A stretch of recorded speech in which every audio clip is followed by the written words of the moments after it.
From the Dead Workers Party, a podcast about gaming featuring the people that bring your games to life. These are your core elements.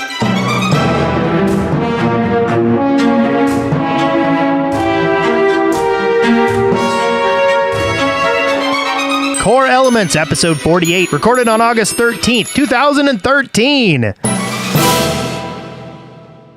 I am Wes Wilson. I am Spencer Williams. And we have a special guest with us. Hello, my name is Kent Hudson, and I'm working on a game called The Novelist. And I am very excited to talk to you. There are a lot of people very excited about your game, and all the promotional information I've seen on it seems really exciting. Do you feel like everything's coming together like you want it to? There's sort of like a micro and a macro question there, because yes, long term everything's going well, but some days are better than others. So some days you're stressed and you're thinking, oh my God, this is never going to come together. And other days you're like, oh, I got this figured out. This is awesome. So it really does. It matters what day you ask me on. But right now I feel good about things. Yeah. You've been getting some good press, it seems like. Yeah. I can always tell a lot. Like, I feel like all the games that get like really good press tend to have like some good. Like Joe McDonough actually had a big article written up about Card Hunter this week. Nice. on The Verge Gaming, and I feel like you've got some of those same vibes coming. Why don't you tell everybody what your game is about? Sure. It's a non-violent kind of quiet game, and it's really about one man's. It's actually more about his family, but it's about one family and trying to figure out, what's important in life between career or marriage or parenthood, or if you can, figure out a way to make all those things work. So it's basically about a game about, establishing, what your values are and trying to keep that stuff in balance and have success and happiness, while keeping your family together as well. Excellent. So it focuses on. It's called The Novelist because the main character of the game is a novelist named Dan Kaplan, who has a wife named Linda and a son named Tommy, and so it's kind of the story of their family. It's told from his perspective, but it's really more a story of their family. It's not necessarily completely centered on him. She has a career as well. The kid's got his own life going on in school, so you get a little bit more of that information. You said it's non-violent? Mm-hmm. How is that an accurate representation of family life? Well, there's a lot of emotional violence, Oh, okay. Well, then I'm good. It's really, it's up to the player. So the player makes decisions. It's a dynamic narrative based on what the player decides to do. And as a player, you can grief the family if you want to and see what happens, or you can try to be nice to different people. Press left mouse button to be passive aggressive. Yeah, pretty much. Very expressive range of emotions in the game. Now, is this your first indie title? Yeah, it's my first indie title. And have you worked with some other companies before? I certainly have. Quick rundown. I started in 2001 at Ion Storm Austin, where I worked on Deus Ex 2, and then I also worked on Thief 3 and the PS2 port of Deus Ex. And then before it was canceled, we actually had a small team. We were working on the really early version of Thief 4 that's completely separate from the one that's up in Montreal, but we had our own little internal pitch. But that was towards the end when Ion Storm started to fall apart. So after that, I went to Midway Austin, where I worked on a game, like an open world heist game, and that was never announced. And then the studio imploded, so that just kind of, 3.5 years down the tubes there. And then came out here to San Francisco and worked on BioShock 2, and also worked for a while on the new XCOM game, The Bureau. And then left from there, stopped over briefly at LucasArts and worked on a title there for a while that I never got announced and never really went too far. And when I realized that wasn't going anywhere, I quit my job and started this. So this is where I've ended up. Seems like a lot of LucasArts people realized it wasn't going anywhere and quit their jobs and started being indie. Yeah, there's a surprising amount of that from 2K Marin as well. Like, have you guys familiar with the game Gone Home? No. Yes. Yes, you have it. There's someone who hasn't heard of Gone Home. Wow. It's a new indie game that's coming out next week, and 3 of the 4 core members of that team are also at 2K Marin on BioShock 2 and a little bit of XCOM. And then Jordan Thomas, who was the creative director on Bio 2, he also recently left it to start a little indie team here as well. So he hadn't announced, I don't think, a project yet, but there's a shocking number of people who are kind of following this path, and two more of my friends who actually work on indie games as well. So yeah, there's lots of. Well, have you experienced any regrets? Like, have you like sat there and kind of rubbed your chin and go, I have made a terrible mistake? No. Really? No. That's the one thing. Like, I'm not a big regret guy in general. I don't really live in the past a lot. And maybe I've just been lucky to have not made any really, really regrettable decisions in my life.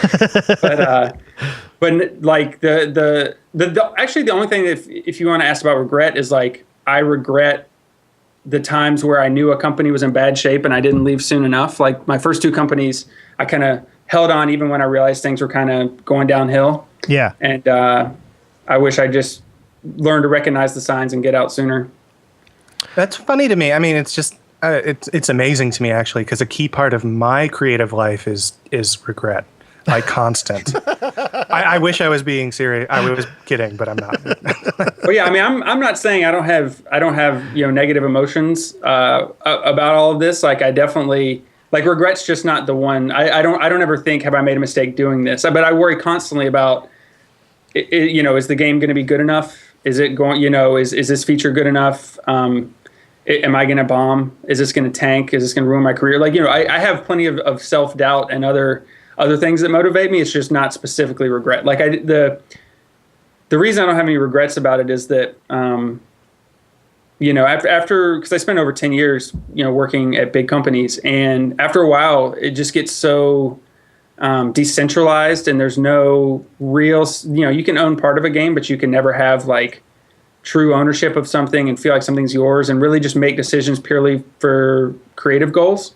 And so, that just becomes such a bummer after a while, that like, now that I am making my own game, it's like, even if it fails, it'll be my failure. And there's something about that's exciting to me, and obviously I hope that it does better than that. But just the idea of like having your own sort of self-determination is that's enough for me. Well, and I really think that creating something as intimate as what you're making requires that kind of personal input as well. I don't think teams are good at making intimacy, if that makes sense. No, it's very difficult, and partly that's because on a large team, you've got so many other voices, and hopefully your team has a lot of creative voices, and even though a lot of great ideas can come out of that, can also dilute. You never want to make it around one person's vision, because it's actually a really, really depressing scenario when you've got one person who just makes all the calls and the whole team has to do what they say. It's actually a pretty crappy way to make a game, and I've seen that a couple places.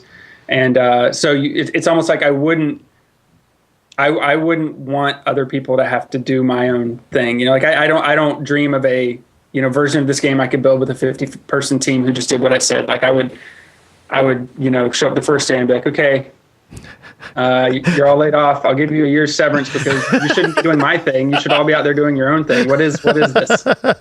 So, yeah. Do you think that one guy in the back that raises his hand, but I'm a follower?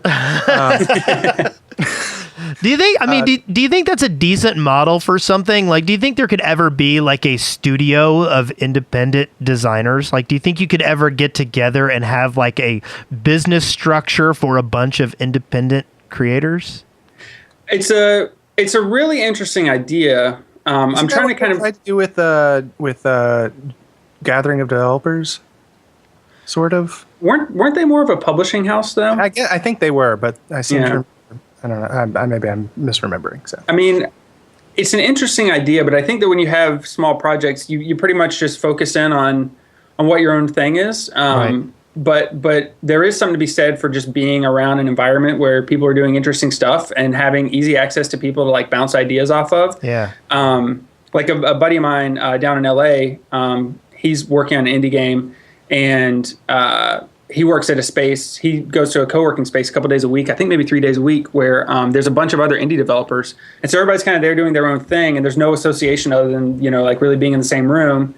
And I mean like business association. They obviously, know each other and are friendly and everything. But they just are all kind of working in the same place. And then oh, hey, dude, can you come check this out real quick? Oh, what are your thoughts on this? Oh, I need some ideas. Da, da, da, da, da. They kind of have that, creativity in the air kind of thing going on. Yeah. So that seems to be working out really well for them. Do you have any people that you like tap into? Do you have like your core group of, let me bounce this idea off you stuff? Yeah, absolutely. Absolutely. I mean, a lot of it comes from playtesting. I send out playtest builds to friends and family. So a lot of it comes from there, but there's definitely a sort of a core group. There's two of my friends, the guy who was just telling you about in LA, his name's Tynan Wales. And then my friend David Pittman, who also, those guys are both X2K guys as well. We actually keep a chat channel that we keep open all day because we're all three indie developers. And so we're constantly on there being like, hey guys, what do you think of this feature? Or, I'm stumped on this, or what about this? Or hey guys, give me some ideas about that. So we have like a lot of quick iteration in that channel. And actually, like just today, a buddy of mine from 2K Marin, they've got some time off because they just wrapped up the new XCOM game. So he was home today. And so I was kind of struggling with some creative problems on my game. I was like, hey dude, you want to have lunch? And we went to lunch, and he totally like talked me through everything, gave me a bunch of great ideas, and like totally sort of like broke the creative logjam, I guess. So and I was just like, yeah, we just walked and had lunch, and after lunch, I was like felt completely different about it and felt really confident. So that was really great. But yeah, in general, you really need to have that. Well, we will talk more about you and the things that you do in just a little bit. Pero primero, changing it up.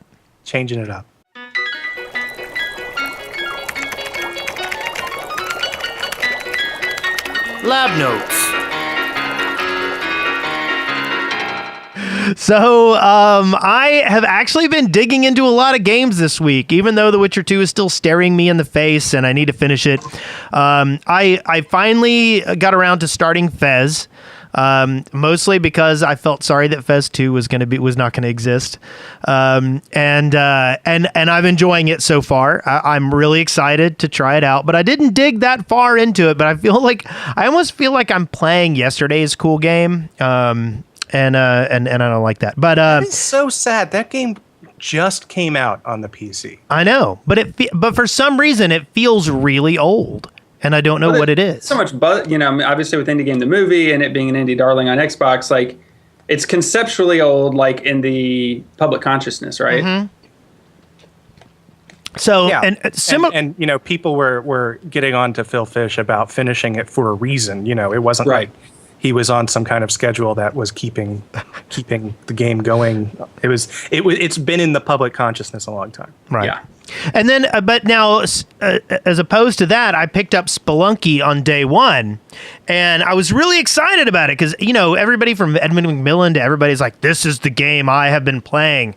And I absolutely don't get it. I see what it is. I know what it is. And I'm going to put in at least 10 or 12 hours into it. I've got maybe 2 in right now. I'm gonna give it a good try, but right now, I don't see it. Wow, 10 or 12 hours for a game you don't get. Well, I mean, there are professional responsibility, I guess. Well, but there are some people whose opinion on games I value who say this is a great game, and so I'm gonna give it more than just my superficial, okay, I'm in a roguelike procedurally generated dungeon and I've got to get out. See, I'm like, oh, look, this game won't hit the resolution I wanted to. Deleted. Goodbye. But it's sad though. I see other people playing it and they seem to be playing it for a long time. And it's, and I see it mentioned all over the place and there's a lot of positive buzz about it. But I'm just not getting it. So we'll have to give it another try later. I also have been digging into Skulls of the Shogun finally, now that it's out on PC as well. No, it was out on Windows 8. Oh, that's right. You didn't play it on your Surface RT? No, I didn't. Oh man, I have missed out. But I like it, but I almost feel like the difficulty curve ramped up a little fast. I'm gonna dig into it some more as well. I love the style, the narrative, everything about it. Some of the gameplay elements are really, really cool. But I noticed that like I went from I can kill everything in a heartbeat to wait, am I gonna win this level ever? A little faster than I would have preferred. The other game I've been playing, remarkably similar because it's all about positioning your pieces on the board, is I have been digging into Card Hunter pretty good. Joe McDonough got a great write-up, and I'll talk about that a little bit later. And so I was like, oh yeah, I need to play that some more. And everything about that game is just tasty and delicious, and I love it. And so I got some guest passes, and I handed them out, and everybody I handed them to was like, I want another one. And it was, it's delightful. If you get a chance, sign up for the Card Hunter beta. It is really, really a lot of fun. And I'll get you a code before the end, Kent. It's Sweet, so good. thank you. I mean, really, I love it so much. I do. And I don't say that about a lot of games. It's like, I don't think there's much wrong with it at all. And it's still in beta. Like, what's going on with that? And at first I kind of thought the whole, pieces on the board, getting annoyed with the cards kind of thing would grow old. But then once, like, all it takes to change your attitude about the game is for you to get a couple of new cards on an item. An instant, you're like, ooh, what can I do with that in combination with the things that the other thing? So that's good. It's working. I feel like the CCG on computer field is a really tough environment, and I don't feel like many people have gotten it right. And this one works. Huh? Yeah, I'll have to check it out. The last thing I have here, I got on Salty Bets. Have you heard about this yet, Kent? I have not. Okay. Basically, there is a public domain fighting game called Muggin, and it has what Salty Bet has done is they have taken Muggin and they have run it full time AI versus AI with thousands of characters to choose from. They have imported fighters from all kinds of fighting games. And so basically every single round is just two random fighters with the AI controlling them, and then you bet on who will win. Now, how much information do you have before the match? None. You know which characters are fighting. That's all. Yes. And I assume there's somewhere you can look to see their past history? No. That's too bad. That's like because then you're just flipping a coin, right? In many ways, yes. But after a little, there's someone out there right now compiling these statistics. I have already heard a little bit about this. The Something Awful guys have gotten together and they hang out in a channel like on Steam while this is going on, and you come up with theories. Like after you watch it for a while, you go, "Oh wait, that's a Spanish character. Spanish characters always kick butt," or you learn which of the Dragon Ball Z characters will be victorious and which won't. Or is this real world money? No. Now, make money. Now, what you can do is you can sign up and you'll get $400 to bet. However, you can sign up for $10. For $10, yes. You can sign up for $2.99 a month, and you will always have $666. So. Good number. At least, you mean? Yes. So because like if it was just you always have that much money, then you lose. Yeah, that would be no fun. But it is. I sat there and watched it for about 4 hours, and Oh my God, you have nothing to do. I came to the decision that this is either the evolution of something really super awesome or one of the most colossal middle fingers I've ever seen in the entire internet. I was transfixed. And like you would sit there and you'd get a match and you'd go, okay, surely, like, oh wow, Venom is a good character. He'll kick, that little anime girl's butt, and no, the little anime girl will whip something, and but it's tasty. It is awesome. I really recommend everyone check it out. It's saltybet.com and you should go see it. And it's Mugen. Is it Mugen? It's not Muggin? It's Mugen. Muggin. When you said Muggin, the first thing I thought was like, what is this, like an exhibit song? One of Odin's ravens? Little bit of mythology for you there. So what about you, Mr. Spencer? What have you been playing this week? It's been an interesting week. First, Shin Megami Tensei 4 came out last week, which I've been looking forward to with great anticipation. It's actually the reason why I bought a Nintendo 3DS, was to eventually play this game, and it has not disappointed me in the slightest. It's fantastic. In case you don't know, you run around, you collect demons, you fuse the demons together to make new demons, and it's weird and who doesn't like a little demon fusion? Tell me about it. Yeah, it pretty much sells itself. And I feel like it's a shame more people don't know about the Shin Megami Tensei games in general. So, do I need to study up on these? Well, I've already told you, Persona 3 is on PlayStation Network. That is one of the offshoots of the SMT. Okay. So, and it's fantastic, and it actually is offensive to me that you've never played it. I will rectify this. I have taken this as the singular game that Spencer is going to demand I have to play if I'm going to be his friend. Also, in the portable world, I picked up Dragon's Crown on the PlayStation Vita, and it's good. It's fun. It's weird. Like, the fighting system is weird, and it's sort of like a side-scroller kind of Diablo type thing, because it involves playing the same things over and over again to get different things and da-da-da-da-da. But, it's also the game that caused a bunch of controversy because of its art style, which involves some... extremely disproportionate body parts. Yes. Oh, I've seen stories about that. I don't know anything about the game, but yeah. And I think it's unfortunate because the game is good and the game is solid. And there are people that are not going to play it because of this. And I will admit, I got it on the Vita as opposed to the PlayStation 3 because I did not want my wife rolling her eyes at me as I played it. Because some of it's terrible. Well, some of the graphics, and especially at a time when there is kind of a public discussion about portrayal of women in video games, this came at a really unfortunate time. I start to lose interest in this discussion entirely. I think there's room for a game that looks like this. I think there is. I think there's no reason why it shouldn't exist. What I would like to argue for is a broadening of appeal in games. So there are games that are like this, but they aren't all of the games. Right. Well, and I think that's kind of are. I think that's most of the discussion right now. But at the same time, it came at a point in time where everybody was like, they all look like this. Quit it.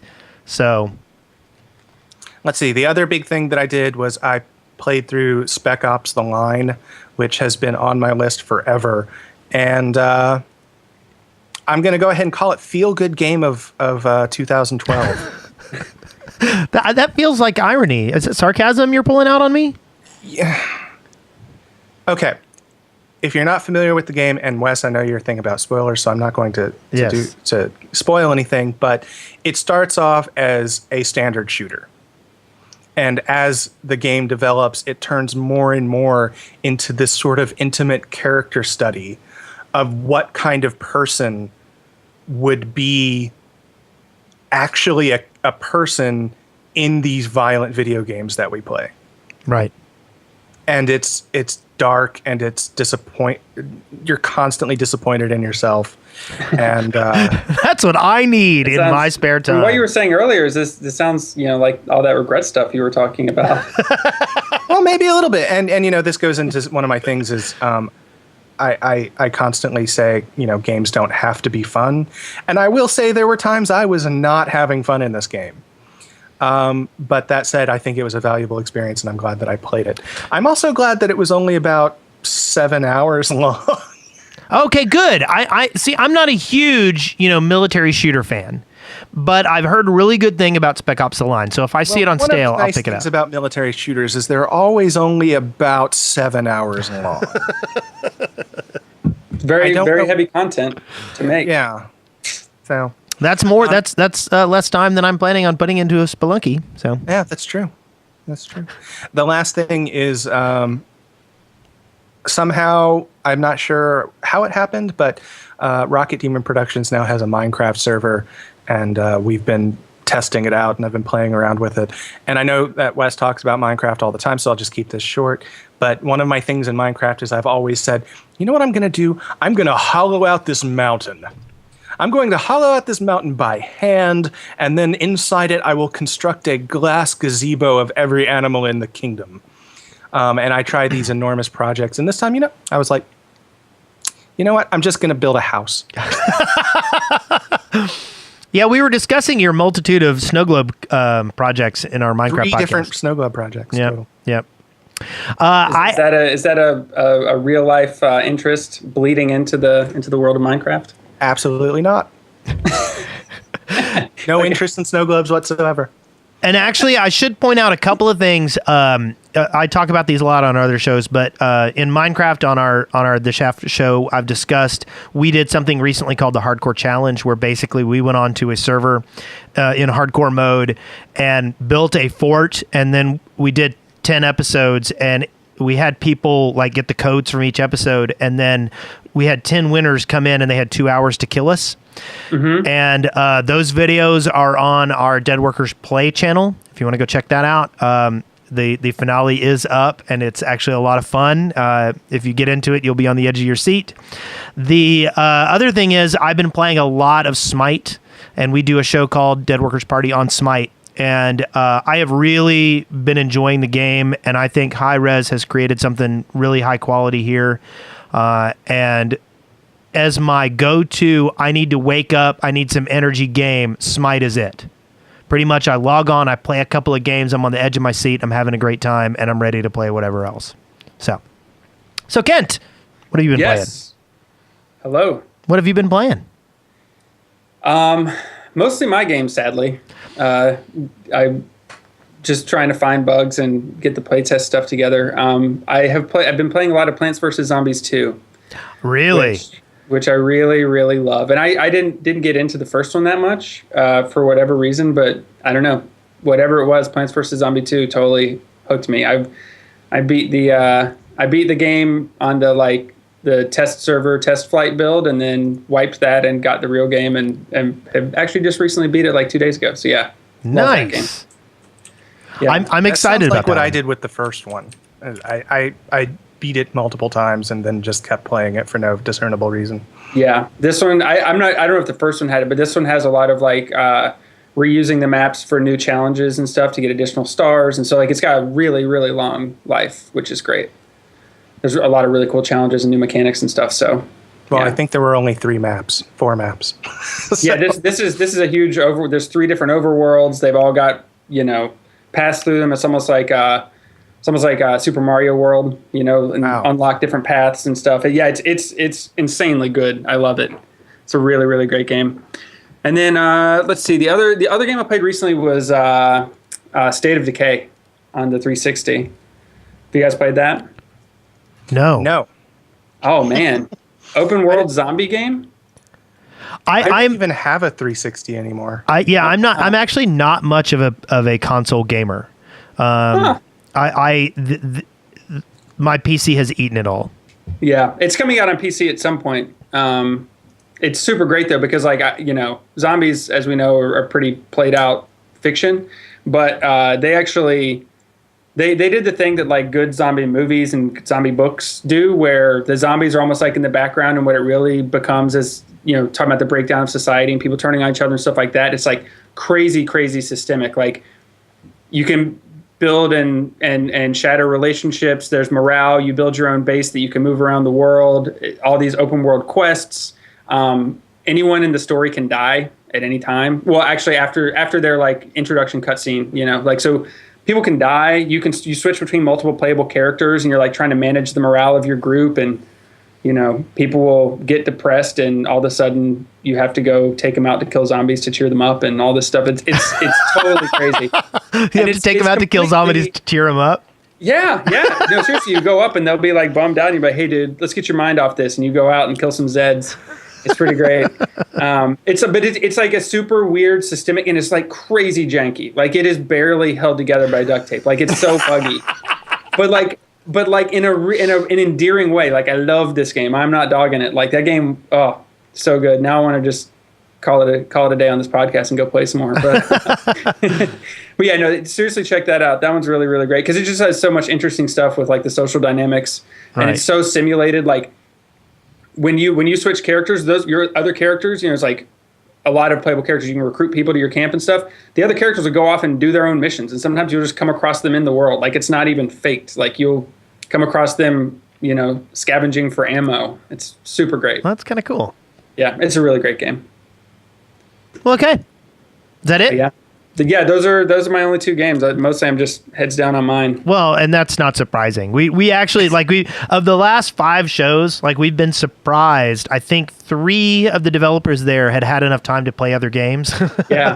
I'm actually impressed that you had 2. Yes. Well, yes. State of Decay was a month or 2 ago when I was not just completely absorbed in my game. And then Plants vs. Zombies is like, wake up, play a couple maps in the morning, play a couple before you go to bed. I'm waiting for the developer that I say, so what have you been playing lately? And they say, I played Pac-Man once. And there was Zelda. Was it called Zelda? Was that the one on the Nintendo? It was like the mythology of Zelda. Yeah, it was weird. It was weird. There's this little guy in a blue suit running around. Wearing a captain's hat.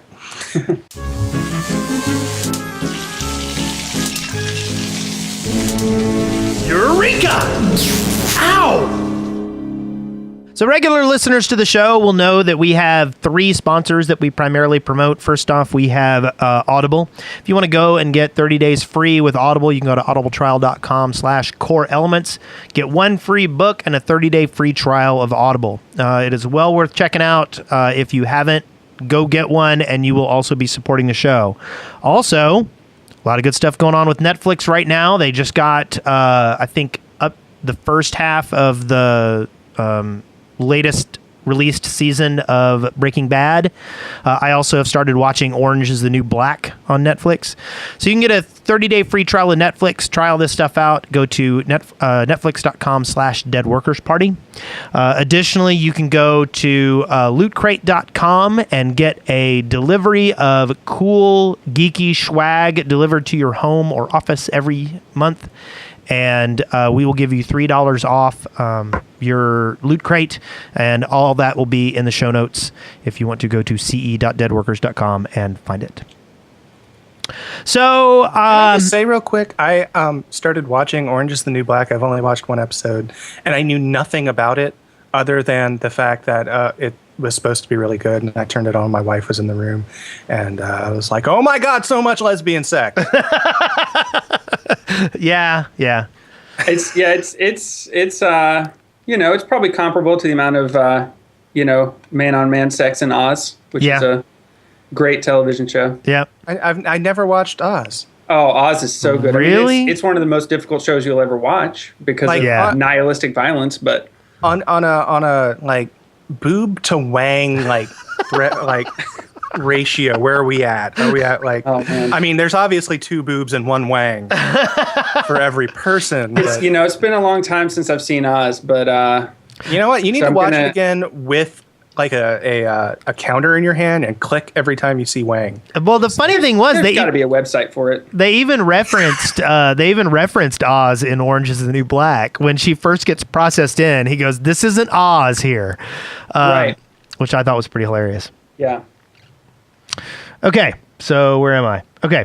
So much lesbian sex. Yeah, I only have 2 news stories this month, which is fine because it was a slow week, or this week.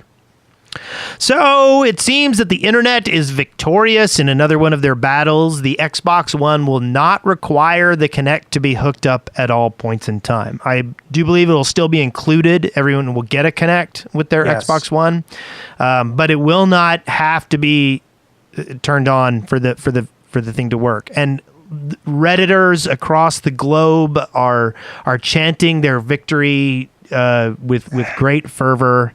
And it seems as if everything that people were complaining about before the slaughterous press conference has been reversed. Can I argue with that? Yes, you can. Please do. I continue to wonder if Microsoft has any strategy whatsoever with this box. Okay. Do they? I mean, if these things were as truly integral as they said they were, how are they going away? Like at the drop of a hat? Are these managerial decisions? Was the whole thing hyped to begin with?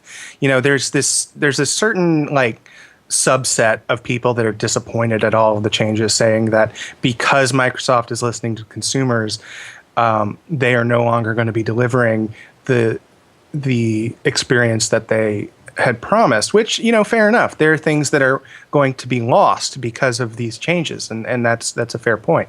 I don't think those things make up for the really, you know, sort of horrifying details of the console at launch. But if those things were as integral as they said they were, where are they going? How are they compensating for that? And why is anyone interested in this console at this point? That's sort of where I'm at. It just doesn't seem to make any sense to me whatsoever. Well, I see, and that's just it. Like when you look over what's going away, there were some neat features there, and I'm willing to bet that somebody in the managerial chain says, "Look, I've got this idea. I think this might be a little controversial, but let's do it this way." And then all the other managers are like, "Okay, we'll take this chance," and they took a chance. And then when they got slaughtered in the press conference, they said, "Wait, we were going out on a limb, and this is not going to work for us." I don't necessarily think, like, for instance, I loved the idea of being able to get on somebody else's Xbox, download my game, and play it. That's awesome. But I don't think the cost was worth it. But, you know, whether or not the cost was worth it, I'm not arguing that. I think that in the long run, these changes that they're making are very pro-consumer. It doesn't change my impression of an absolutely muddled vision for what this next thing is going to be. Whereas you can argue, and I think it's hard to argue against this, that Sony has made far fewer sort of risky moves. What they are making is a PlayStation 2 with more graphics. Yes. And, you know, really that's it. That's what they're going for. Yeah. And that made it far simpler to talk about. But I mean, at least they know what they're making. The new Xbox, though, I mean, they did have if you look at how they originally announced it, they definitely had a vision for how they wanted it to work. And I think really what happened was the people who they have to sell it to did not buy into that vision. Like, I think they clearly had one about going to a more online, obviously, you know, future with the more of a license-based, you know, license-based games. And, you know, that's what, you know, you have already on live digital distribution on the PC. And the audience, for better or for worse, did not want that. And so they were forced to react. Like, they can't, you can't get killed like that and say, okay, well, we're just going to sell it anyways because it's too, you know, it's too risky. So like I think they're definitely hacking away at what they might have originally thought, and may now have, you know, lost any sort of, you know, vision for the console beyond just make it a better 360. But I think at the beginning they had a very clear vision internally, and just it was the wrong one for the market. Yeah, I agree. See, and I'm still so fuzzy on even that, and the reason being, you know, I'm not a console developer, but it seems like a lot of the things that they were talking about were were things that had to be part of the core structure of the system. And especially if they're required. And that was the big thing, is these things, because of the way it works, it has to be this way. And they said that about just about every single feature that's changed. That's usually marketing spin, though. I mean, yeah, I mean, and that happens. That happens all the time. Developers say that stuff about their games. You know, certain features have to stay because this, that, or the other. And, they had their reasons for wanting the online checks and things like that, and they were, you know, a variety of reasons in terms of deals with publishers and anti-piracy and all these other things. And but ultimately there's a piece of software running on that box that says every 24 hours, let me ping this server and transfer some information, and they can rewrite that software. I mean, I've you know, I'm sure they're scrambling internally to undo all this stuff. It's not for free, but like it's not like this stuff was. I'm just thinking there's got to be like what, a 6-month window between E3 and when they have to actually have the code fairly finalized for launch. Yeah. Because But I mean, it just doesn't seem like much time. Oh, it's not. I mean, like lead-ups for both developers and hardware manufacturers, lead-ups to console launches are crazy hectic. I mean, that's why there's so many, so few launch titles, for a console compared to 1 to 2 years later in that same release window. It's hugely frantic, and it's everybody's scrambling. And I guarantee that making all these changes made it much worse for them. But ultimately, they just made the decision we cannot sell something that people aren't going to buy. So they're just like, we have no choice but to go through this crazy rework. And so I'm sure that people's hair's been on fire ever since then. But you think it's doable? Oh, I don't know. I don't know enough internally about how their stuff works to know if they'll pull it off or not. Well, let me ask you this, and I want to ask Wes this as well. Are you going to get either one of the PS4? PS4. The PS4 or the Xbone at launch? I am planning on getting a PS4 at launch. I would like it at launch. I do not think I will be able to afford it. Okay. At launch. Yeah, I'll probably get a PlayStation 4 also. Mostly because at this point, like, there's nothing I particularly dislike about the Xbox anymore because they've dialed all this stuff back so much. But it's $100 more expensive, and that $100 is for the Kinect, and I don't want to Kinect. I have no interest in it whatsoever. So, if it was optional and they were both $400 boxes, then because I mean the specs are, from all the comparisons you see, the specs are virtually identical in terms of just, processing power and GPU and all that stuff. So. I don't have a pre-order in for either one of them, though, so I probably won't be able to get it at launch just because of supply and demand. But, I'll probably get a PlayStation. Plus, I don't know. Yeah.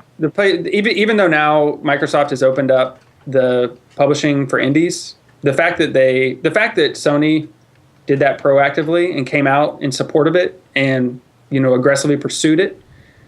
That from a company level and from like a corporate culture level is, that counts for something for someone like me who's an indie developer who needs a lot of help to get on that, as opposed to someone who got begrudgingly beaten into it by negative response. Right. Even though, to be fair, being able to use retail hardware on the Xbox One for indie development is huge. Yes. Not having to have dev kits, that is a huge deal. Yeah. So. I've seen it pointed out, though, that there's definitely going to be tiers of dev kits. Oh, sure. So, but I have to say also, even before Microsoft flip-flopped, Sony has been far more friendly to indies, at least from my perspective, over the last, 3 or 4 years. Mm-hmm. Totally. 3 years. I don't know. Well, I think Microsoft had the idea they were being good to indies, but in like how it worked out. The way the Xbox Live Marketplace stuff Microsoft's works. barely. I mean, like by now, the 360 and the Xbox One, they seem like only barely interested in video games at all, indie or AAA. Like if you go to your dashboard right now on your 360, like you buy a game and you can hardly even find it. And like they did the Xbox Live indie game section or whatever, and that thing has just been repeatedly ghettoized. Like every title, I literally don't even know where I'd find it right now. Every time I ever went to that, and you said ghettoized, I swear every time I found it, I heard a sad violin, and I felt like I was in 1920s New York City. Yeah, it's bad. I mean, like there's no interest in it, and charging for patches and all this stuff. I mean, they clearly have not shown much support for it. And even after Matrick left and. They reorged and all that stuff like that. And then Ballmer sent out his big, here's our new vision or here's whatever it is. Like, even the language of that for the 360 or for the Xbox One was like, central media hub of the living room with dynamic television content. And there's like, end games, whereas like the PlayStation 4 is like, it's a thing for games, and it's just bizarre to me because. Yeah, my first response to it was, I already have a Roku. I've got an Apple TV for $99 that has Hulu and Netflix and whatever and like the thing is the living room's not even a thing anymore. Like what's the living room anymore? Like between tablets and smartphones and laptops and everything else like that. Like I use my TV to watch shows, I guess, and play some console games, but I play games on my tablet, on my iPad, I play games on my laptop, I play games on my phone. Like it's not like there's this I mean, used to, the TV was the center of your den, and that's where you kind of did all these things. But that's I was actually, while you were saying that, I was trying to count up in my head how many devices that I own that I can watch Netflix on. There's like my computer, my Wii U, my PS3, my Vita, my 3DS, my iPhone, my iPad. I'm pretty sure I can watch it on this small scratch that I put on my arm. So I don't know. So we'll move on a little bit. I've only really got one more story. Card Hunter had a really excellent write-up in The Verge, and they actually said it was the next great board game. I'm not sure I would necessarily go that far. Those are strong words. I know. I'm not sure I'd go that far, but again, to anyone who's listening, get into the Card Hunter beta and try it out. I have a feeling this is going to be a real winner.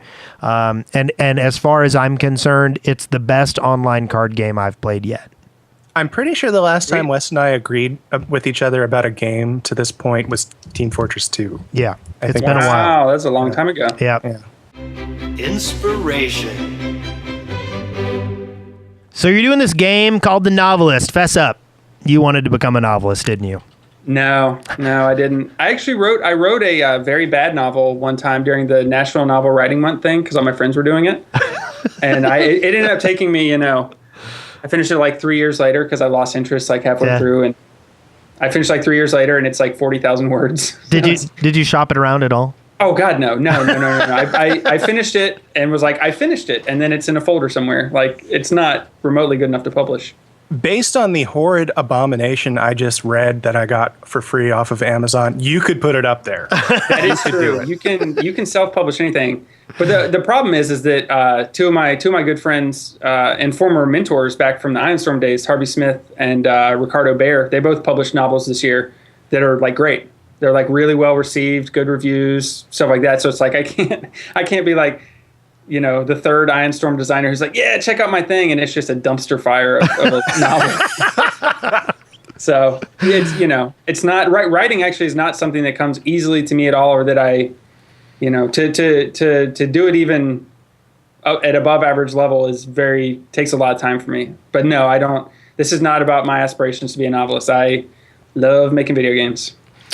So, and this is something that I kind of am fascinated with. I feel like when you create a game that addresses like mundane life, you kind of travel into an uncomfortable area as far as games go.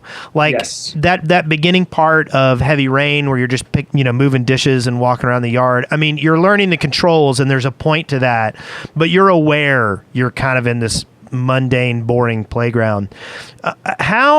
What kind of efforts did you take when you were doing The Novelist to try to, kick it up a little bit and not make it feel as mundane at times? Sure. Probably the biggest thing is just the fact that it's also a stealth game, and you actually got this light possession ability where you can look at a light fixture and zoom to it and possess the light and then look around. It's a first-person perspective game.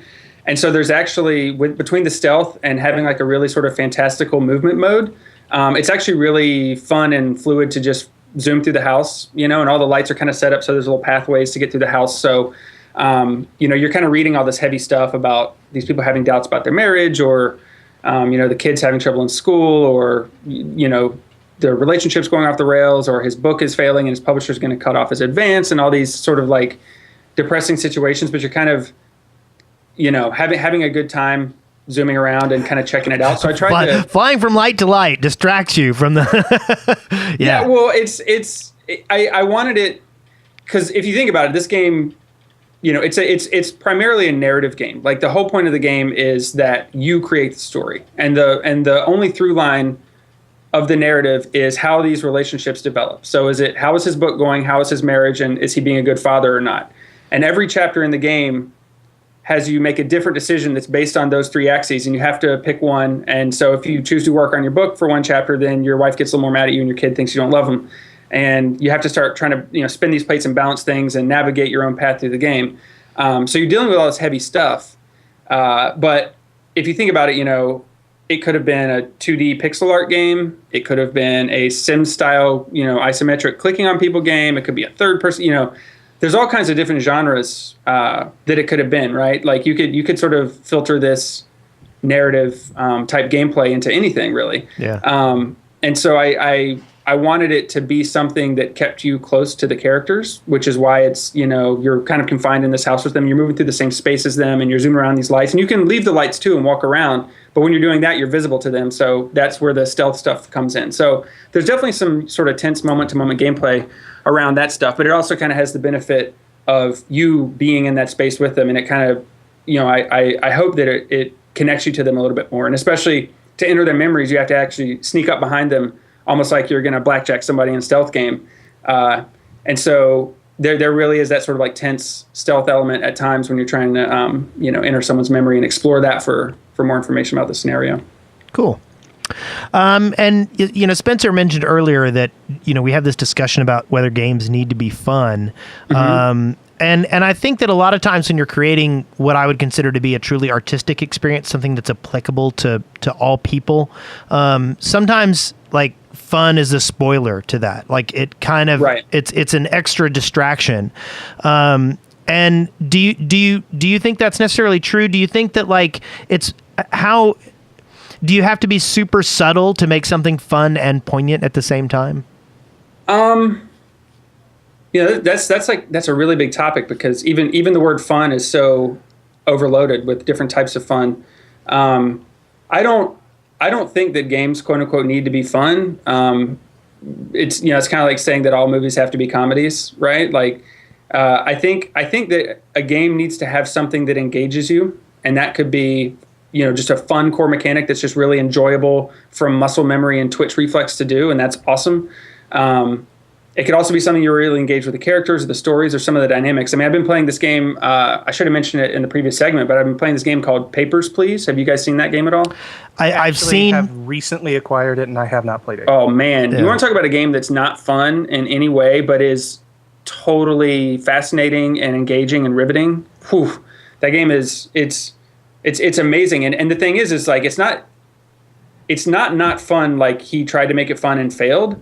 There's actually some incredibly elegant and simple design in that game, in how you actually move the objects around on your desk and how things start to get cluttered, and it creates these feelings of tension, and you start to feel overwhelmed and da-da-da-da. Like, I mean, it's all very intense, and a lot of it's intentionally almost designed to be stressful and to, make you feel overwhelmed with these important decisions you're making.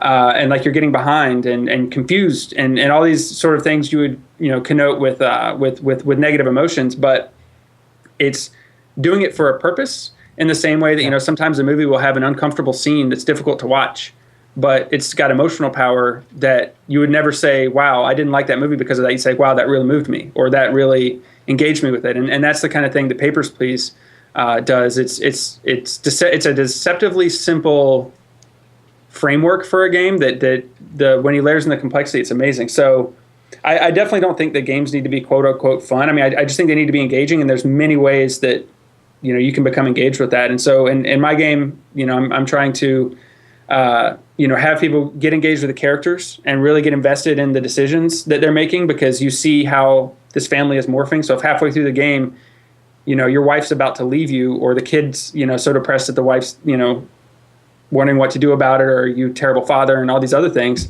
I hope that that's enough to keep you playing, just to actually develop some caring for these characters and try to fix that decision. And at the same time, it's not like the game has to be a bummer. You can do nice things for people and have a happy ending and make the family happy. But you just will never be a novelist. What do you say? I said, but you'll never be a novelist. No, not me. No. I mean, I was just laughing about in the game. You got to make these decisions, but at the same time, if you make your family all happy, your book just kind of sits there and wallows in its own. No, well, there's a couple of mechanics that let you, if you play well enough, you can kind of have it all. You can have a happy ending. Sweet. I don't want to have a happy ending. I don't. I think that would ruin it for me. You can grief as hard as you want. Yeah. So one other thing I think is really compelling about your game, and I use the word compelling. That was so trite. Wes. I know. Oh, no. God. You use a You're really not great. allowed to use evocative now. I know. Those two. So Oh my gosh. So you use kind of this cell shaded art style. Is that like where you started originally, or is that an evolution? No, that was from the start, and I should say I have no artistic ability whatsoever. The artwork for the game was created by my friend's company called CGBot. He's an old buddy of mine from Iron Storm, and he created an art outsourcing company, and they're doing the artwork for the game. So shout out to CGBot. But I knew that I wanted a cell shaded style, and so I put together a big style guide when I started of just like screenshots from different games. And the time period, it's set sort of indeterminate, 60s/70s type time period. And so I knew the style points I wanted. I'm not able to create it myself, but I wanted that style because, number one, it's sort of timeless. Like, it's not going to look dated because it never looked cutting edge. It looks just more like a intentional artistic choice. Yeah. So that was part of it. Is I just wanted, I just want it to look how it looks, and that's what the game looks like, and it'll always look that way, and that's just kind of how it always was. But also, obviously as an indie, money and time are very precious, and if I'm going with like super high res, art, that just takes more time and money to build. And to me, there's nothing interesting about that to me, as money aside. Yeah. Like photorealism, I just don't get why people care about it that much. I mean, I know it's just a personal preference, but I don't, Yeah. That's it's like saying there's no place for an animated movie. I mean, which is kind of funny to say because I don't particularly care for animated movies. But I would never say they're not real movies or whatever. Yeah. So yeah, I mean, it's really just more of a stylistic choice. But I also kind of like the style because it makes the family a little bit more of a blank slate. They have kind of like low res features and stuff like that. And I'm kind of hoping that lets players sort of infuse some of their own meaning into the characters and kind of identify with them a little bit more of a blank slate approach with them. Yeah. So while we're talking about how it looks, I just have to ask real quick, what made you decide to go with the pedo stash for the main character? Well, actually, that was my friend Hoagie. He drew the character concept for it. CGBot did all the artwork, but my friend started with the character concept, and he just started sketching guys, and he just sent me a drawing of that guy one day. I was like, yeah, that dude, because it's it's set in the 60s or 70s, so I think it wasn't as out of place back then. Yes, I agree. I just had to throw that out there. You just want to use the word pedo. I had to throw it out there because you're gonna see it after the game's out. Just or, so you're probably before. The internet's a terrible place. So, like, do you feel that you reach the central concept of your game pretty well, or are you going to explore it in other things, like kind of go back here and revisit it with another product? I don't think I would do a follow-up dealing with this same stuff, the same subject matter, just because it's really, really difficult to work on, just emotionally. Like, I'm like, my job is to create really difficult family situations, and then write, the character's diary entries about this difficult situation. Yeah. It's just like, it's really emotionally draining. Like, I really want to work on a game with no words in it anymore. But so I definitely not like in a follow-up product. I mean, I definitely, since it's a text-based game, I'm kind of interested in the idea of like, after it comes out, if people react really negatively to one of the chapters in the game and say it's an unfair characterization or it's a false dichotomy or whatever, I'll just be like, okay, I'll rewrite that one a little bit and put that back out. And so that's kind of interesting. But yes, as far as the subject matter overall, I it's not something that I want to spend 5 games working on. I want if I'm lucky enough to make it the next game, it'll be, I've got a couple different ideas for my next game, and could not be more different from this, then awesome. It's kind of crazy. I have one more question about the game. Go for it. And without getting into anything that would give anything away, this is just something that I've been thinking about a lot lately, and this looks like the kind of game where it might exist. Is there sex in the game? It is not shown. It's referenced a couple times because you get a lot of recollections from characters. about the events in the game, and so if you've made the relationship really good, then you might see a reference to them having sex the night before, or staying in a bed and breakfast over the weekend, things like that. But it's always from the character's perspective, so it's always the way they would write about it. It's not graphic or anything. It's just more like, oh wow, we had such a wonderful evening, and that was part of it. But there's not any like actual animated character sex. Right, and the only reason I ask is that my latest sort of not bandwagon, what's the thing? Intellectual drum beating. Yes, drum beat. I'm tired of hearing people say on one side that all games are art necessarily, and then as soon as they say that, they say, but we can't have games about this, this, and this, and sex is one of those things. So I'm kind of. I just wanted to ask. It looks like it would be, in place here. Not necessarily the animated, but, right? You can't talk about a relationship between two adults. Yeah, totally. Yeah, it's referenced. It's untastefully, I will say. Tasteful, yeah, tasteful. But yeah, no, you're right. It is part of a relationship, and so it is the kind of thing people. If your relationship with your wife is going well, that's the kind of thing that happens more. And if you were writing about it in your diary to yourself, then it would be a natural thing that you would mention. So, Muddy Buddy in the chat room wants to know what your favorite game overall is of all time. Yeah, like favorite game ever. Question. Deus Ex, easy answer. That's the game that got me in the industry. Can't pick a game you worked on. No. I did not work on the first one. No. Okay. No. The first one came out between my junior and senior year of college. It came out that summer, and up until then, I'd worked on like maps and mods and stuff, but I was not planning to get in the game industry. I was a political science major at a liberal arts school with no computer ability whatsoever. Well, that's a lie. I could build maps and stuff, but I wasn't a programmer. And that game came out, and I was like, "Holy crap! Games can be like this!" And it just opened my eyes for so many different reasons on so many different levels. And yeah, that's how I ended up at Ion Storm. I was like, "They're hiring. I should apply there." Like it was like that sort of like youthful. So you got your dream job. I was like, oh, my favorite game is from this company and they're hiring? Okay, I'll submit an application. I'll go work there when I get out of college. And like by dumb luck, I actually got hired. That's incredible. Which is very fortunate. But yeah, Deus Ex is my favorite game of all time for sure. And I haven't asked this question in a while, and I love it, and so I'm bringing it back.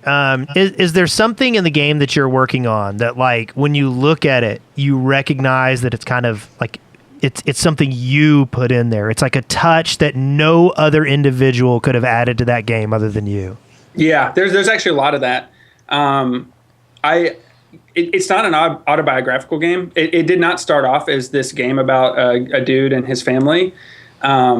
It started off like as a way bigger game that I pared down and finally picked this for like pretty much fictional and functional reasons. But once I started having to write for these characters and write like, what's the letter he writes to his agent when he's behind schedule? What kind of, when he's writing in his diary, what kind of self-doubt does he feel about his own creative process? What kind of pressure is he under? What kind of, and I've got these for all the characters. The wife has her version of that. She's a painter.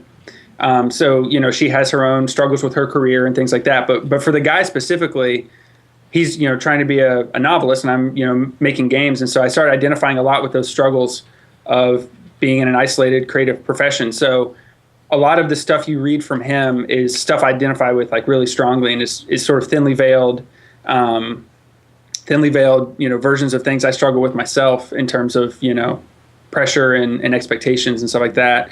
And then pretty much all of the proper nouns in the game, like characters and places and stuff like that, are references to either my friends in real life or my favorite movies. So pretty much everything. Nice. It's like, it is super. I'll probably do a blog post once the game's out to like list them all out, because I've been keeping a note just so I don't forget them all, because like all the characters are named after people from movies and stuff, and I think it's up to like 60 or 65 references. I think you should get somebody to design a website that like sort of like does it in one of those weird conspiracy theory website of ways. Like there's some secret message. So much stuff. Yeah, people from different movies. People who have different movies. Yeah. Multiple people from the same movie. Yeah. Yeah. Well, the game may not be autobiographical, but it does sound like this guy's life is horrible enough that it might be, my biography. So thanks. Hey, it's up to you, man. You can make him as happy as you want. That's the whole point. There's no right answer. There's no right answer, and there's no my story. He's an ant. The mouse is my magnifying glasses. There you go. You can ruin his career if you want. Well, Kent, it was a real pleasure to have you on the show. I appreciate you showing up. I'm sorry for the technical difficulties at the beginning. No problem, man. And I can't wait to play your game. I'm really looking forward to it. If you want to give away any swag when we get closer and you have some codes and stuff, let us know. I'd love to give it out to some of the listeners. Yeah, totally. Yeah, I just actually got on Steam, so I guess I can give out Steam codes once I get that all set up. Excellent. Let me know, and if anybody wants some news on that, you can pay attention to our regular blog post at ce.deadworkers.com. Additionally, you can follow us on Twitter, Core Elements Pod. Anyway, it's been great.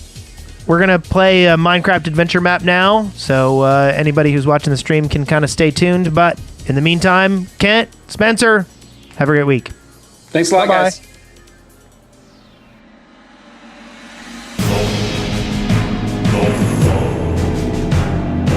You've been listening to Core Elements, exploring gaming one element at a time.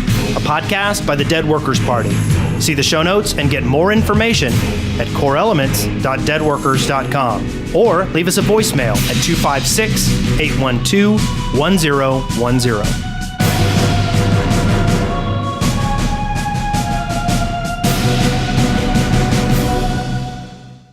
Core Elements, episode 48, recorded on October. Wow. Recorded on August. Intro. Say what? Good vibes so far. Yep. Recorded on August 13th, 2013. Dead Workers Party Network. Tastes like chicken.